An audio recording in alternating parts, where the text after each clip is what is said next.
Olá a todas e todos. Eu sou Pedro Augusto do portal Cidadão Cidade, portal de entrevistas de Campinas.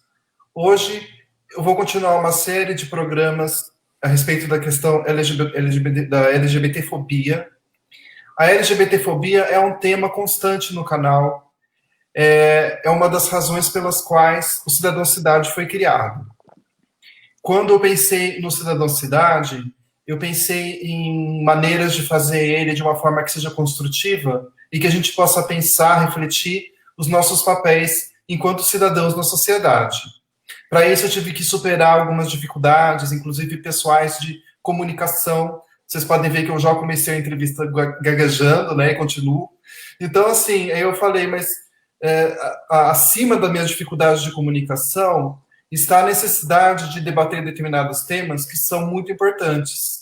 Ao longo do meu curso de Ciências Sociais, eu senti a necessidade, a carência de canais que tratassem de LGBTfobia de uma maneira crítica, de uma maneira que viesse acrescentar para nós, no sentido de dar empoderamento, no sentido de fazer a gente sentir que é possível conviver numa sociedade em que a coexistência ela é real, ela pode ser pacífica, ela pode ser harmônica. E como que é possível a gente poder refletir sobre afeto?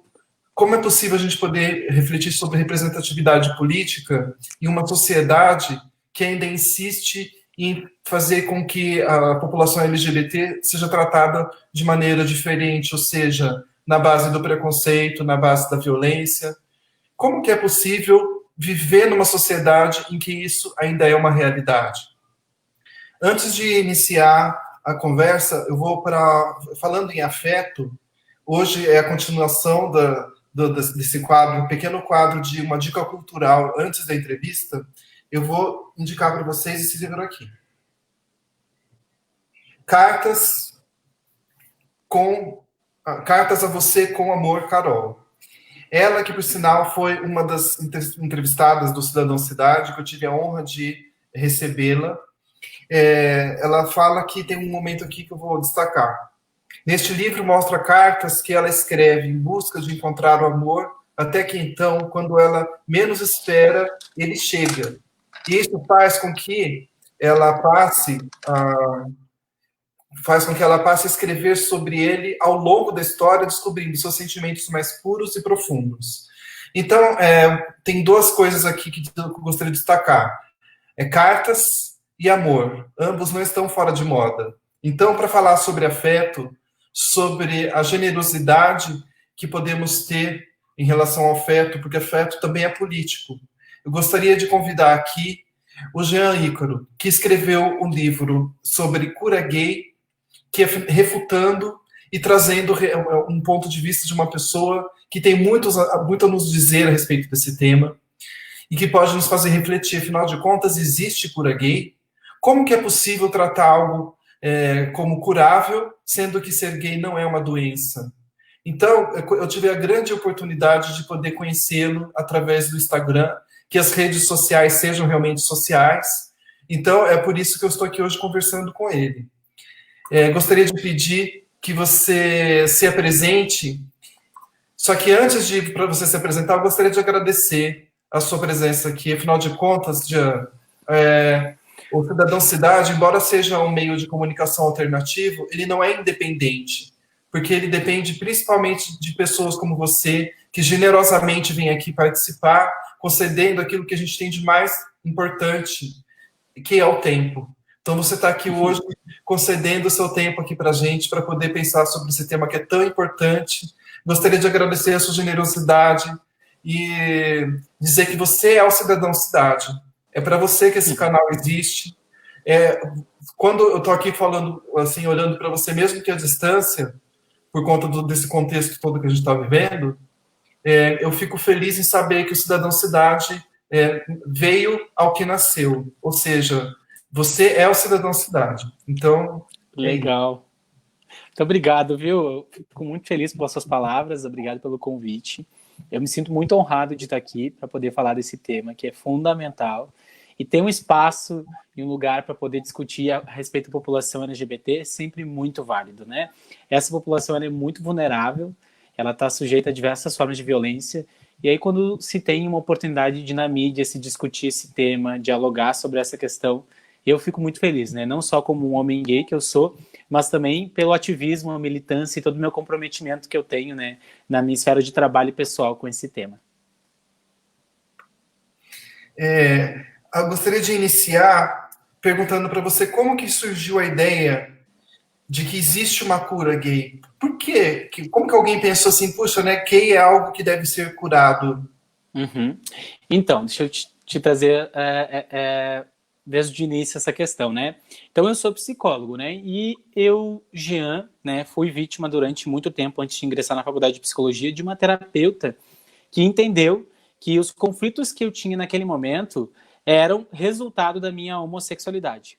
Então, eu estava numa situação complicada em que havia uma rejeição familiar, eu tinha conflitos com os meus pais naquele momento, e aí eu fui buscar ajuda porque eu estava deprimido. Como o conflito central envolvia a minha sexualidade, essa terapeuta entendeu que a melhor forma de trabalhar com isso era tentando alterar a minha orientação sexual. Quando eu ingressei na faculdade de psicologia e consegui me afastar dessa experiência que foi bem traumática, eu me dei conta que muitas pessoas passavam por isso. Eu não era o primeiro, e nem serei o último a ter passado por essa experiência. Diversas pessoas relataram situações semelhantes, terapeutas que tiveram comportamentos inadequados, né? E como é no espaço privado do consultório, isso é muito doloroso, porque é um espaço de sigilo, é um espaço em que tu tá fragilizado, vai buscar ajuda, e às vezes provar que essas coisas acontecem é muito complicado. Então, logo depois da faculdade de psicologia, eu resolvi fazer uma pesquisa de mestrado com mais de 600 terapeutas para investigar esse tema. Então, a minha motivação ela foi pessoal, mas depois também porque eu vi que tinham poucas pesquisas que conseguissem mostrar o lado dos terapeutas. Por quê? Porque as pesquisas e os relatos até então vinham de pacientes que passaram por isso, mas não de pessoas que fazem essas práticas. E o que eu fiz foi investigar diretamente com esses terapeutas as práticas que eles fazem. Eu gostaria de aproveitar essa sua resposta e falar uma coisa, fazer um pequeno depoimento, porque nossa live é nossas regras, então eu sou entrevistador, mas às Boa! vezes, mas às vezes eu falo um pouquinho, sabe, além do que se espera do entrevistador. E uma vez eu estava fazendo uma viagem de ônibus, e aí então sentou uma senhora do meu lado, a gente foi conversando, né? E aí então ela falou, que ela era psicóloga, e aí então ela foi tratar de um paciente que era um menino, um adolescente, e que ele disse para ela que ele era gay. E aí ela estava me dizendo como era absurdo isso, né? Dele ser gay, né? E que era um absurdo aquilo, enfim, né? Entendia uma forma de. Ela não entendia e achava e não aceitava o fato de que ele era homossexual. E aí então eu perguntei para ela assim, mas você falou isso durante a sessão? Ela, não falei, porque não pode, porque não é ético, não posso falar. Aí eu fiquei pensando, nossa, ela sabe que não é ético, ela tem essa noção, mas não falou durante a sessão, mas imagina como que ela conduz as sessões. Se ela tem dentro de si esse preconceito incrustado. Então, como é possível, né? Então, eu pergunto para você, assim, quando você fez psicologia, você teve essa oportunidade de confrontar esses preconceitos que também estão arraigados em alguns profissionais, né?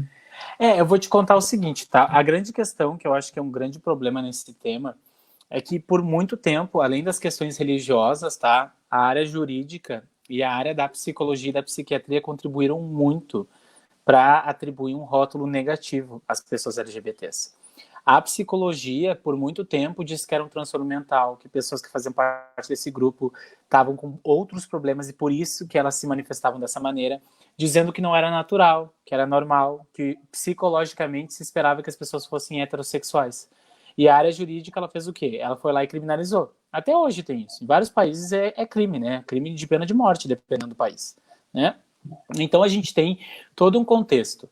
O que acontece? Todo mundo que é criado numa sociedade que tem um nível de preconceito, isso é a nível mundial, vai estar influenciado a isso. Às vezes até a pessoa que é do grupo, ela também tem algum nível de preconceito, né? Pessoas negras podem ser racistas, pessoas LGBTs podem ser homofóbicas e transfóbicas.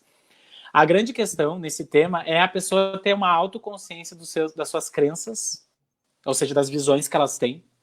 Eu acho que ser gay é errado. Eu acho que ser lésbica é uma doença. A pessoa precisa saber disso e ela precisa buscar informações técnicas, ou seja, do que é ético, do que não é e o que as pesquisas dizem. Essa terapeuta que tu deu o exemplo, por exemplo, ela acreditar que não é normal mostra que ela não está atualizada com o saber científico. Ela tá influenciada pela visão social do que dizem, entendeu? Então, ela te contar isso tranquilamente mostra que, com certeza, na hora lá, ela não consegue diferenciar as coisas. Não consegue. Por quê? Porque ela até sabe que ela pensa isso sobre ele, só que ela não tem crítica sobre essa ideia. Ela pensa, ela assim, eu me dei conta que realmente eu acho que não é normal, né? Mas ela não pegou e não buscou uma informação para dizer o seguinte: olha, da onde tu tirou essa ideia de que não é normal? O que a psicologia fala sobre isso? Ela nem foi acessar esse conhecimento. Então, com certeza, na terapia com esse paciente, ela provavelmente se coloca de uma maneira discriminatória. É bem comum. Terapeutas que eles acham assim, tipo, não, eu consigo separar. Não, não consegue. Não tem como tu separar. Tu precisa, de fato, questionar essas visões discriminatórias para evitar que tu discrimine na própria sessão.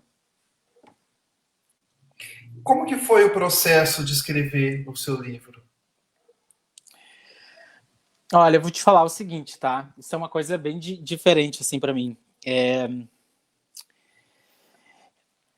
No passado, eu me irritava muito com discriminação, preconceito, sabe? Quando tinha online atitudes discriminatórias e tudo mais. No passado, passei por várias situações em que eu ficava muito irritado, né? Hoje em dia, olha, é muito raro. A pessoa pode chegar para mim e dizer assim, não, porque eu acho que esses viados, a sapatão, isso e aquilo, acho que tem que morrer e tal. Não me afeta. Porque eu fiquei tão dessensibilizado, tão assim, me tornei tão frio com esse tema, que é muito difícil me tirar do sério em relação a isso. Eu mergulhei nisso durante o meu mestrado. Eu conversei, tomei café com terapeutas que fazem isso, né? Então, eu realmente entendo que naquele momento em que eu produzi esse material foi muito difícil, mas me preparou para que hoje eu não me sinta afetado em nada. Então, eu consigo falar com muita tranquilidade, dialogar com alguém que defende essas terapias sem ficar incomodado, né? Foi um processo difícil, mas eu acho que também foi um processo bem bom, porque eu consegui pegar algo que tem um caráter inédito, né? Porque a gente fala muito dos pacientes que passam por isso, que é muito doloroso, eu acho que tem que ter pacientes que contem essas coisas, mas a gente não tem muitos relatos dos terapeutas. E aí o livro traz a perspectiva dos terapeutas. E que são absurdas, é evidente que são absurdas, você sempre contra, mas eu consegui dialogar com esses terapeutas, entender o raciocínio que eles usam, que é um raciocínio distorcido, evidente, mas eu consegui dialogar. Né? Tem um desses terapeutas, eu até já tomei café várias vezes, a gente conversa e tal. É bizarro, assim, tipo, ele sabe que é evidente que a gente tem uma discordância e que o que ele faz é ilegal, é errado, né? E eu sei o que é o correto nessa área. Mas a gente tem um bom diálogo, assim. Então foi um processo difícil, mas hoje eu me sinto dessensibilizado. Falando sobre o que é correto, o que é errado, eu gostaria de perguntar para você qual deveria ser a atitude ética de um profissional, de um terapeuta, quando se depara no seu consultório com uma pessoa LGBT. Qual deveria ser essa atitude correta dele ou dela? Quando uma pessoa chega no consultório e ela tá buscando ajuda por qualquer motivo, a gente tem que entender qual é o motivo que levou à terapia. Pacientes LGBTs são pessoas que vivem qualquer conflito como as outras pessoas, né? Então, às vezes a pessoa tá lá porque ela tá ansiosa, porque ela tá deprimida, porque ela tá com conflito. Aí o terapeuta vai trabalhar com ela o que gerou esses sintomas que a pessoa tem. Agora, o que jamais pode acontecer é haver uma relação direta entre o sofrimento da pessoa com a orientação sexual. Dizer que, por exemplo, a menina tem problemas de autoestima porque ela tem um conflito com a mãe e por causa desse conflito ela virou lésbica. Isso não. A gente pode até entender, olha, talvez ela tenha um problema de autoestima porque ela teve uma família muito rígida, muito crítica, mas jamais relacionar que a orientação sexual da menina está relacionada com isso. Porque o que se sabe, as pesquisas e todo o conhecimento produzido até agora que se tem sobre esse tema diz o seguinte: as pessoas elas não têm problemas e questões de saúde mental por causa da orientação sexual. A orientação sexual não influencia em nada. O que influencia? A discriminação e o preconceito. Então, se a gente tem uma pessoa que está sofrendo discriminação e preconceito, essa pessoa pode adoecer. né? E aí ela adoece porque ela é discriminada. Quando um paciente chega lá e diz assim, olha, eu não quero ser gay, eu não quero ser lésbica porque é muito doloroso, é muito difícil para mim, minha família me rejeita, eu tô com risco de ser expulsa ou expulso de casa, e parece que as pessoas não vão me aceitar. Quando a pessoa faz isso e está relatando isso, o terapeuta jamais tem que tentar mudar a orientação sexual, porque ele vai estar tapando o sol com a peneira e ainda colocando a pessoa numa situação de extremo risco e vulnerabilidade. O terapeuta tem que olhar para essa pessoa e tentar ajudar essa pessoa a lidar com a infelicidade do preconceito. Ajudar essa pessoa a encontrar forças, encontrar estratégias para lidar com o preconceito, para buscar um apoio social que permita com que essa pessoa seja respeitada na sua expressão da sua identidade de gênero, da sua orientação sexual.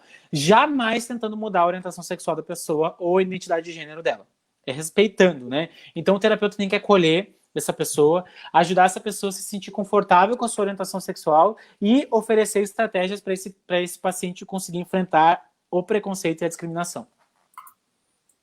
Eu entendo da seguinte forma: seria como, por exemplo, uma pessoa negra que vai e fala sobre racismo, né?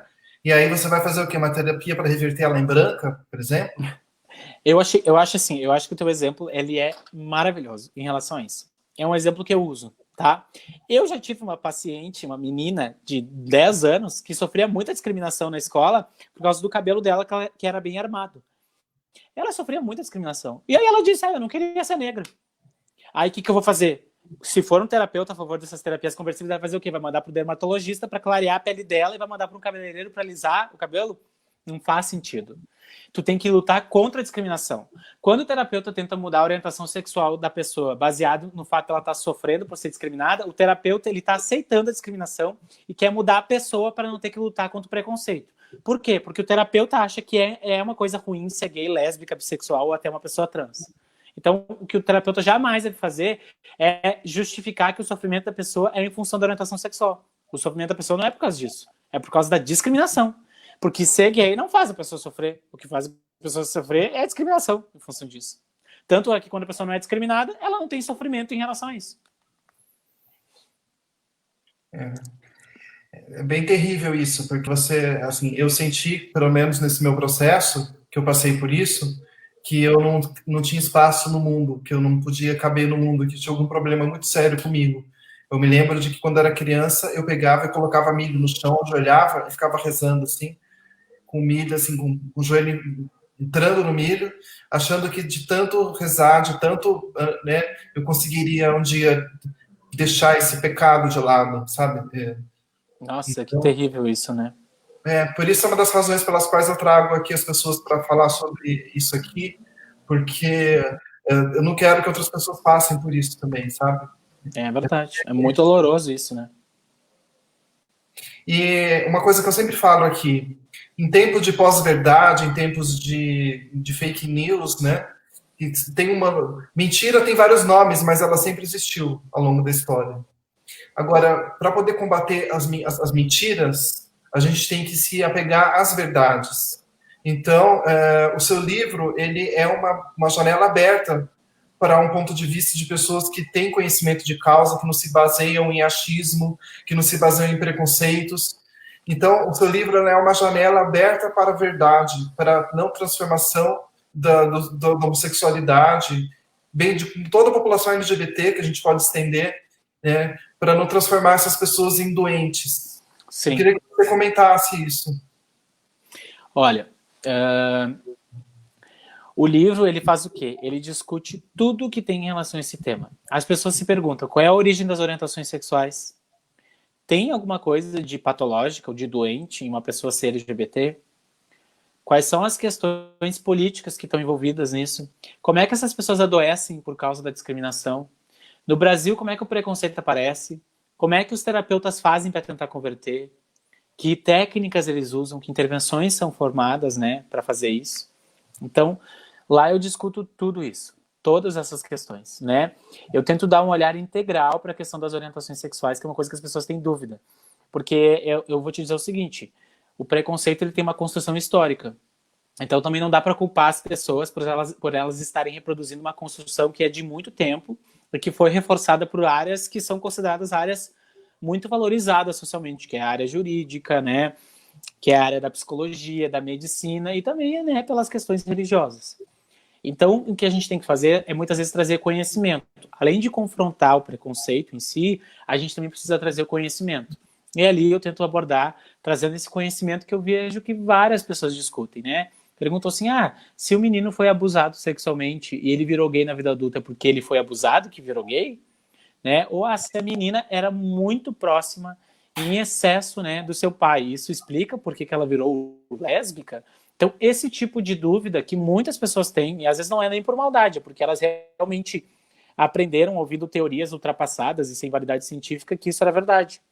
O que eu tento fazer? Eu tento dialogar para poder oferecer para essa pessoa um conhecimento que eu acho que é um conhecimento válido sobre isso. Então, lá o livro ele é bem completo nesse sentido. Eu lembrei agora de uma fala da Manuela Dávila falando sobre machismo, mas eu acho que cabe perfeitamente no contexto do que a gente está falando. Ela disse que machismo é como se fosse uma grande piscina onde está todo mundo. Algumas pessoas estão até a cabeça, algumas pessoas estão até o pescoço, outras estão só com o pezinho. Então, assim, porque ele é o machismo ele é algo que é estruturado na nossa sociedade. Então, todo mundo está, de alguma forma ou outra, submetido nessa lógica, né? Então, a gente pode afirmar que LGBTfobia também é essa piscina grande em que está todo mundo, de alguma forma?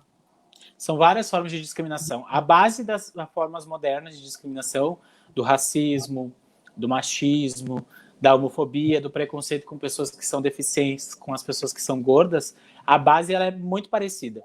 Vem da religião, vem da medicina, da psicologia e vem da área jurídica, né? As mulheres, muitas delas, por exemplo, que não eram capazes de ter filhos, elas eram consideradas mulheres que estavam mostrando o mal, né?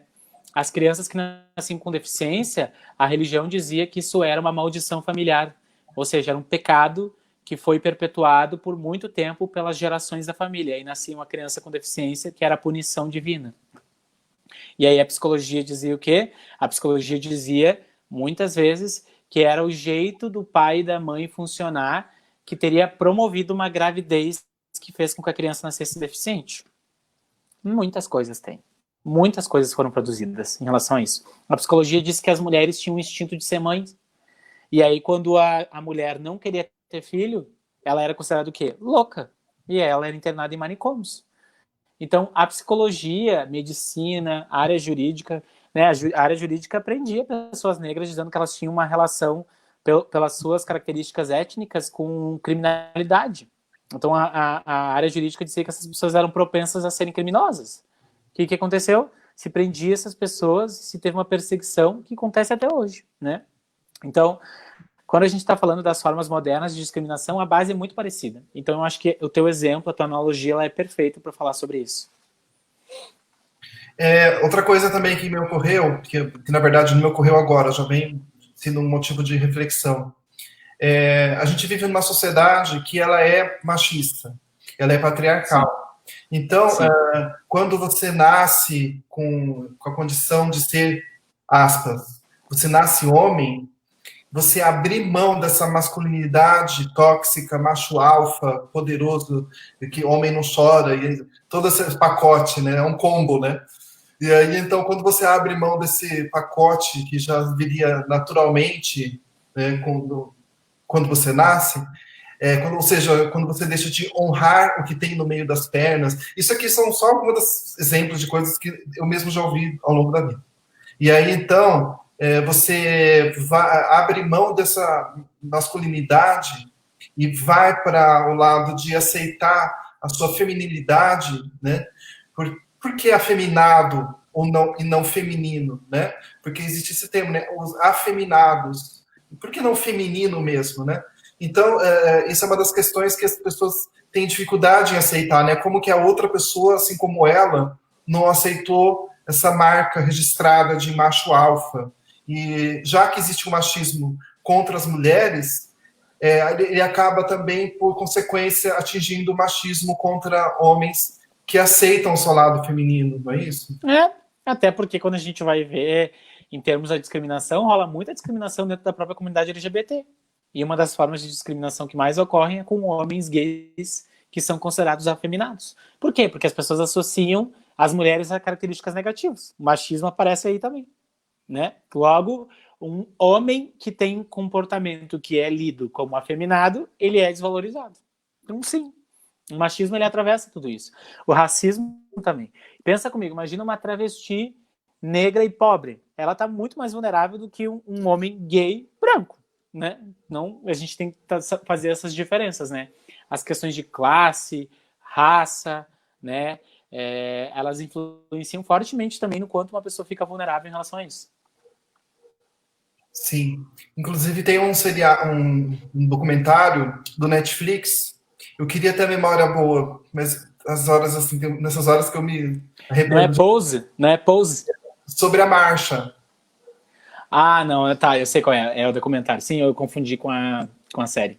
Sim, também parece que é muito boa. Essa tá na minha lista, vai ser a próxima, sabe? Mas eu assisti esse documentário sobre a marcha MARSHA, que foi uma travesti assassinada. Inclusive, ela reunia todas essas características que você acabou de citar, que ela foi uma peça fundamental durante o processo de revolução do Stonewall.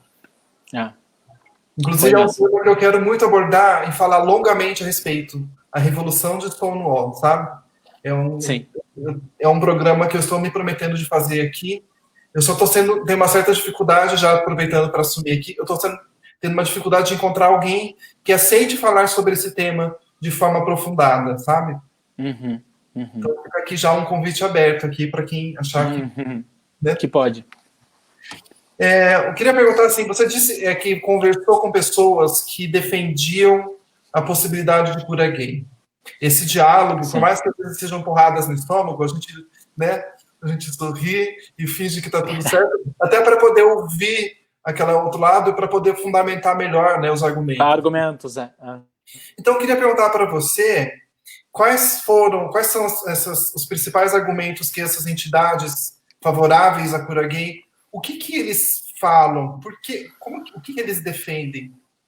Assim, é uma coisa que eu acho que é fundamental destacar, que não são monstros, tá? Não é um monstro, não é uma pessoa assim, né, um Bolsonaro da vida que chega assim, viado, tem que apanhar e tal. Não é assim.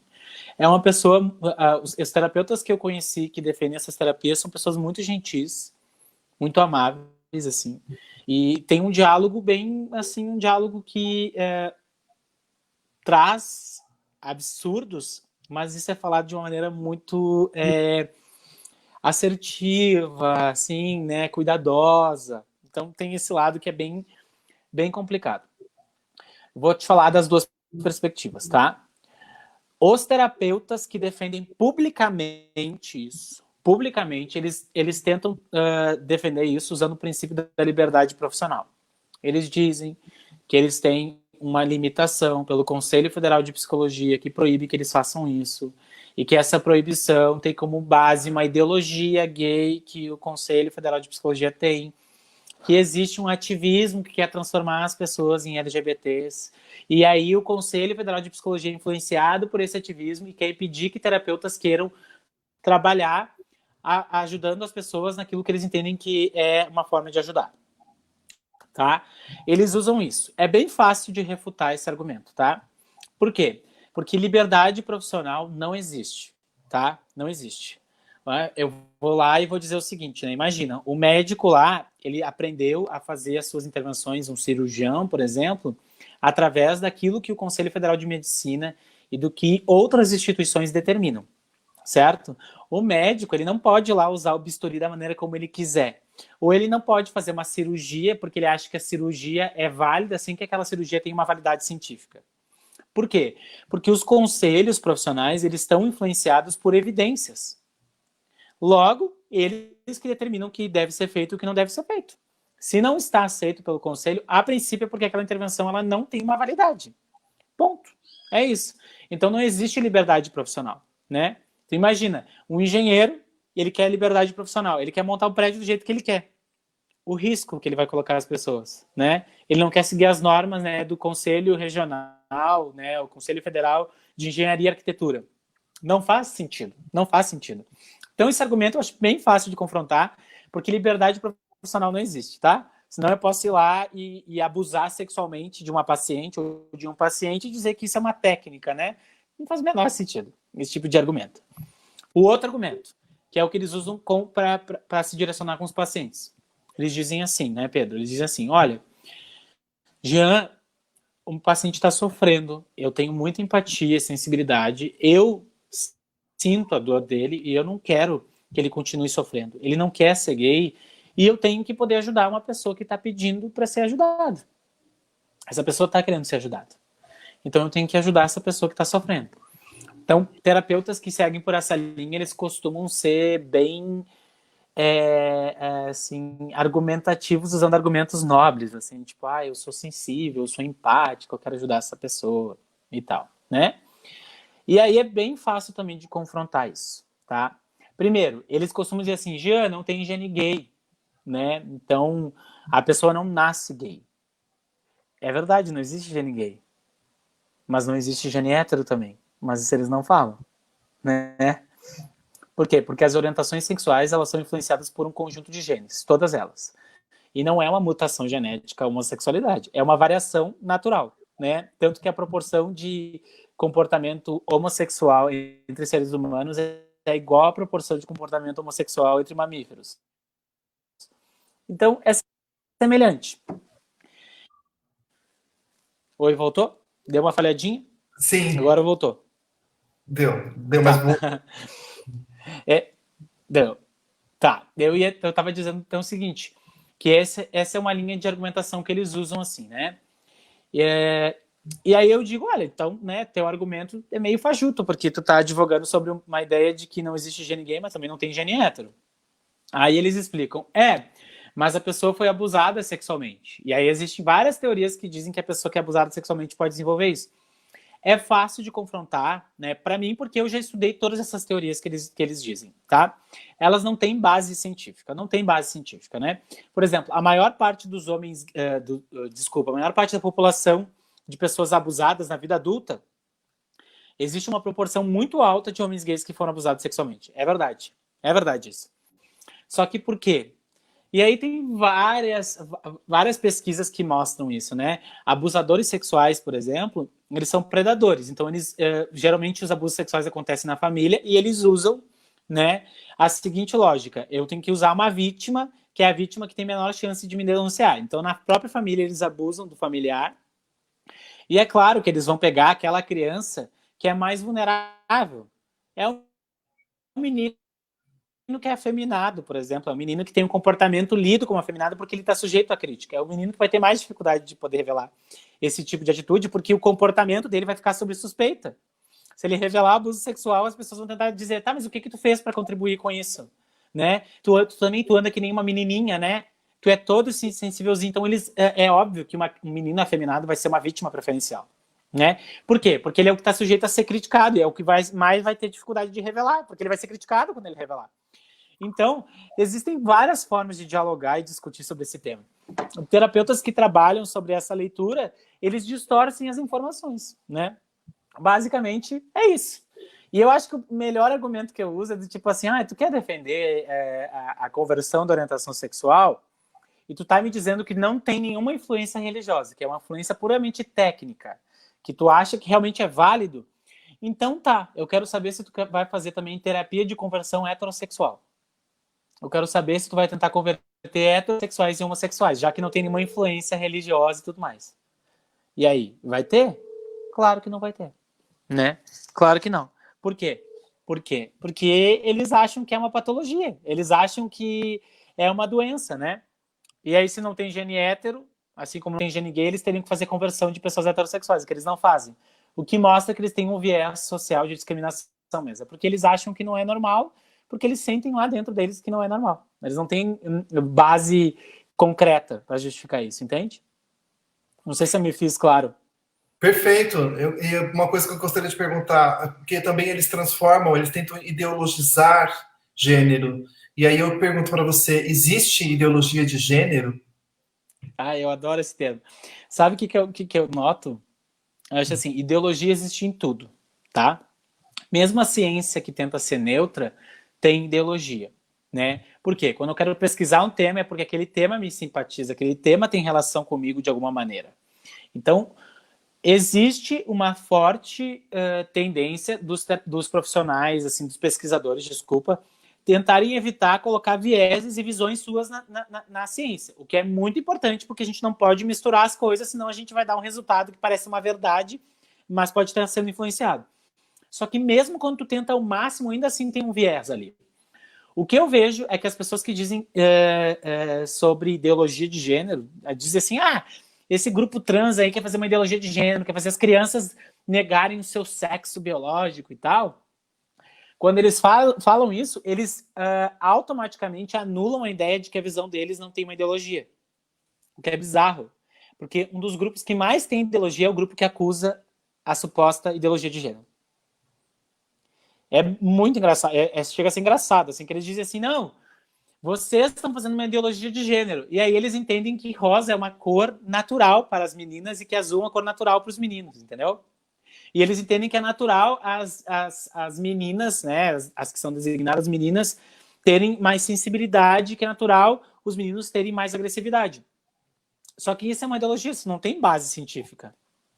Se sabe, por exemplo, que reações de força, pessoas que nascem com pênis têm uma reação muscular de mais força do que pessoas que nascem com uma vulva, vagina, né? Existe essa diferença.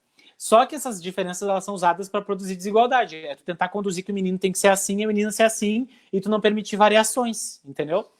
Então, nesse sentido, não existe ideologia de gênero. Eles dizem que há uma forte tendência das pessoas quererem negar, né, o sexo biológico. O que eu vejo fortemente na população LGBT, que não há negação nenhuma do sexo biológico, né? Quando as pessoas trans estão tentando pedir respeito e lutar contra a discriminação, elas querem que as pessoas não tentem machucar elas porque elas não se sentem confortáveis com o gênero que foi designado, né? E existem questões genéticas influenciando na questão das pessoas trans, né?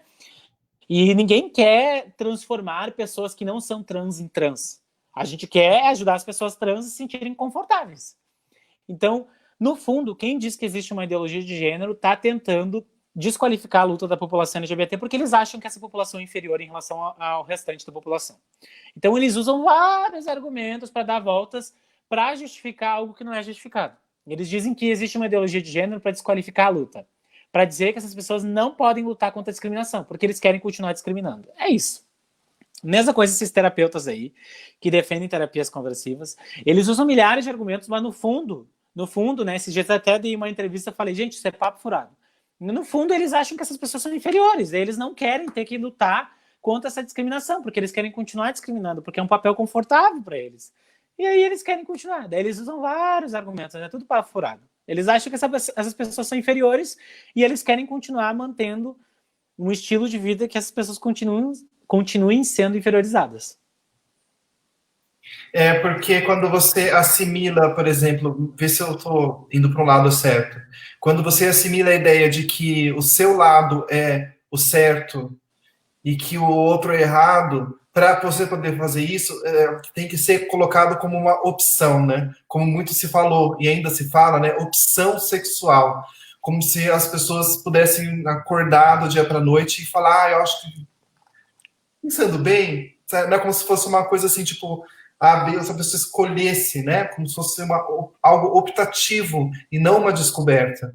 Você transformar em ideologia, porque se uma pessoa é de uma ideologia de esquerda ou de direita na política, ela pode escolher de acordo com o seu repertório. Mas se ela consegue transformar o gênero em ideologia logo numa escolha, aí é possível você atacar de frente e tentar fazer parecer com que aquele lado seja errado em relação ao seu, que é o lado certo, né? Tu tenta criar uma ideia de que as pessoas ali, uma tem coisas mais negativas do que a outra. E a ideologia é presente em todos os lados. Quando eles dizem ideologia de gênero, eles supõem que eles não têm uma ideologia. E o mais louco que eles é que têm uma ideologia de gênero, porque eles fazem pressuposições sobre o gênero como se elas fossem verdades absolutas, que são visões distorcidas, não tem validade científica nenhuma. O que você diria para as pessoas LGBT+, assim, nesse período que estamos passando? Porque fica em casa, isolamento social por conta da pandemia. e daí, de repente, a pessoa se depara com uma família em que ela não é aceita, em que ela não pode discutir abertamente, em que ela tem que se disfarçar, se enquadrar. Tem até algumas expressões, né, LGBTs que eu acho interessantes, por exemplo, padrãozinho. Uhum. Então, a pessoa tem que se encaixar em um determinado padrãozinho para poder ser aceita, mas ela está ali dentro de casa, né? O que você diria para essas pessoas? Olha, isso é muito difícil, né? Porque a falta de aceitação familiar está muito associado a um preconceito que a pessoa internaliza porque ela passa por esse preconceito e ela adoece, né? Então eu diria que sempre, quando a gente tem uma família que discrimina, é muito importante tu criar vínculos sociais fora. Buscar uma família secundária, que são os amigos, que são outras pessoas LGBTs, pessoas que trabalham com a ideia da aceitação, né? E se não é possível isso, que a pessoa consiga aos poucos se organizar para se independizar e conseguir se afastar da família e ficar menos dependente dela. Porque estando dependente dessa família, tu tá sujeita às visões, às doutrinas, às discriminações e às piores formas da família lidar com essa pessoa, entendeu? Então o ideal é sempre a gente recomendar que a pessoa busque apoio social fora, tá? Buscar apoio social fora vai dar o devido respeito à dignidade humana da pessoa que ela não recebe dentro de casa. Eu gostaria de fazer um comentário a respeito disso. Por exemplo, em Campinas, você tem um centro de referência LGBT+, Que que legal. é um trabalho maravilhoso que eles fazem. Tem terapeutas, tem pessoas que podem ajudar, existem casas de acolhimento. Então, é possível você encontrar o seu espaço e se conectar. Então, procure na sua cidade ou no seu, se não tem na sua cidade necessariamente, no seu estado, algum grupo de apoio à população LGBT. Então, por exemplo, tem o GGP, Grupo Gay da Bahia, GGB, que faz um A trabalho. Casa 1 também, aqui em São Paulo, a Casa 1 também tem, né? Que é um Então, trabalho bem importante, né? ou seja, procure o grupo de apoio na sua cidade ou no seu estado, que ligue, mande e-mail, converse, porque como você falou, né, quando a gente tem uma dependência emocional de pessoas que não nos entendem, que não nos aceitam, é muito mais fácil da gente também não se aceitar. Então aí já vem a homofobia internalizada, a gordofobia internalizada e todas as formas de fobias por sermos seres humanos que não nos enquadramos num determinado padrão que é esperado da gente, né? Para quem é entrevistador, até que eu estou falando demais. Eu acho que está sendo bem legal. Mas é isso, estar aqui também falando essas coisas é muito importante, porque são coisas que ficam aqui assim, e nesse período eu fico me colocando no espaço, no lugar dessas pessoas que não têm condições de poder falar, que se elas falam só a palavra gay, já são vistas como seres extraterrestres, como pessoas que surgem por combustões, né, por combustões espontâneas, que não são vistas como seres humanos. Então, eu gostaria de pedir para você falar para as pessoas como que é possível entrar em contato com a sua obra, que é uma luz nessa escuridão em que a gente está vivendo atualmente. Gostaria que, assim, muitas pessoas tivessem... Eu tive contato com uma parte dela, com um trecho, e só com um pequeno trecho que eu tive contato, eu já fiquei muito feliz. Essa entrevista aqui eu faço com tanta alegria, porque é a possibilidade de dar esse espaço aqui para a gente poder trocar essas ideias. Então, eu queria que todo mundo, assim, sabe, se eu tivesse bastante dinheiro, eu compraria e daria para cada pessoa que eu vídeo aqui. Mas... Boa. O que eu quero dizer, então, tá? Assim, o livro ele não foi lançado ainda, né? Ele vai ser lançado, era para ser lançado no final de setembro, agora a gente já tem uma nova data que é início de outubro. Né? O que acontece? Em tempos de pandemia seria muito complicado para a gente produzir o livro e depois vender. Então a gente pensou assim: vamos vender antecipadamente. A pessoa compra, pelo fato dela estar comprando antes, ela já está pagando a publicação do livro, né? Então, a gente está. Hoje é o último dia que tem a venda no site do Catarse. O Catarse é um site de financiamento coletivo. Então, quem for aí na minha rede social aí, que eu coloquei ali, @jeanicaro_, é o meu Instagram. O meu Instagram eu tenho reunido todas as informações do meu trabalho, tá?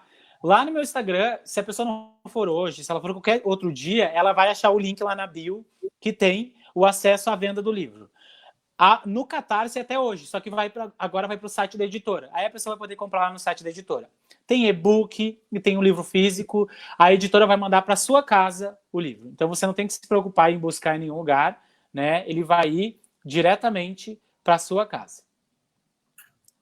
Olha, eu coloquei aqui em destaque aqui o seu Instagram para as pessoas poderem seguir. Se Legal. chegaram aqui antes, depois de ter iniciado a conversa, não se preocupem, porque toda essa entrevista vai ficar disponível na sua íntegra. Foram 45 minutos de entrevista, mas assim, eu percebo, inclusive agora cada vez mais foram entrando pessoas aqui, sabe? E eu gostaria de dizer que são 45 minutos de muita informação. Uma entrevista de 45 minutos é muito denso e cada uma das suas respostas mereceria uma análise profunda. Claro. Então, eu já deixo aqui um pré-convite para uma outra entrevista, para a gente, por exemplo, pensar o que é LGBT+. A gente pensar toda a sigla, porque a vida, assim, antigamente eles falavam GLS, só que a vida né? Então, assim, o que são os simpatizantes, gays, lésbicas, e onde foram parar todas as outras pessoas, né? Então, a vida ela é muito diversa e adversa para caber em 3 letras. É verdade. Eu acho que a gente poderia, sim, ter um outro momento para poder dialogar sobre isso. Eu gostaria. Que bom. Então, já aceito o convite.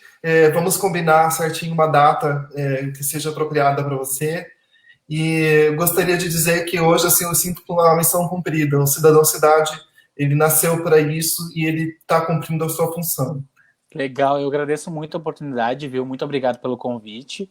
E eu gostei bastante de poder dialogar esse tema, que é super importante, porque eu quero estimular que os pacientes possam denunciar terapeutas que façam isso e também permitir que a gente dialogue sobre o quanto isso está acontecendo e não deveria estar mais, né? Então, só explorando um pouquinho mais a sua presença aqui, como que as pessoas podem denunciar esse tipo de caso? Todo estado tem um conselho regional de psicologia. Gente, o terapeuta não pode. Tem uma resolução que é como se fosse uma norma que determina que o terapeuta não pode fazer isso. Se ele faz, ele não pode fazer isso. Basta tu digitar no Google, Conselho Regional de Psicologia, vai aparecer o mais próximo de onde você está, e aí você vai lá e vai fazer uma denúncia. Você pode ligar, você pode mandar um e-mail, tanto faz. Simplesmente entre em contato com o Conselho Regional de Psicologia e faça um e-mail, né? Quando for mais grave ainda, você pode procurar a Defensoria Pública. Se tu tiver evidências, raramente acontece do paciente ter evidências, mas se tiver, melhor ainda, leva. Se não tiver, não tem problema, porque o conselho vai chamar aquele profissional para conversar. Então, tá e ótimo. aí ele vai chamar para conversar. Aí coisas podem acontecer, né? Mas pelo menos, assim, se tu denunciar, o conselho vai ser obrigado a chamar a pessoa para conversar. Aí, no mínimo, essa profissional vai entender que ela não tem o direito de fazer como ela quiser, simplesmente porque as pessoas estão de olho, né? Isso, exato. Olha, eu gostaria de agradecer a sua presença aqui. Obrigado. E gostaria de agradecer a todas e todos que acompanham o Cidadão Cidade. Eu tenho sentido cada vez mais um crescimento do canal, e eu fico feliz não por mim, porque o canal... Meu sonho é que um dia eu seja desnecessário aqui. Meu sonho é que um dia outros canais e outras pessoas possam surgir também e possam trazer depoimentos, possam trazer uma maneira de pensar a vida, né? Como dizia o Vinícius de Moraes, isso é um mantra para mim, sabe? O Vinícius de Moraes dizia: a vida é a arte do encontro, embora haja tanto desencontro pela vida. Então, eu gostaria de agradecer aqui a sua presença. E obrigado. Canais de encontro, eu gostaria de destacar aqui o Cine Preto, Cena Preta. Meu amigo Daniel de Almeida, ele está criando esse canal porque ele é apaixonado pelo cinema, e o cinema é uma forma de expressão maravilhosa, né, que inclusive traz essas questões que a gente abordou aqui de maneira incrível. Então, assim, eu gostaria de deixar aqui a minha segunda dica cultural do dia, aliás, na verdade, terceira, porque tem o seu livro, que também é minha dica cultural, evidentemente. Então, Cine Preto, Cena Preta. Procure, tem no Instagram, tem no Facebook, sabe? Já fica aqui a minha dica, inclusive, para você, para conversar com ele, que é um cara, assim, fantástico, que ela aborda questões sobre racismo que são muito importantes. Boa. Valeu a dica. Então é isso, gente. Até a próxima. Tchau, gente. Tchau.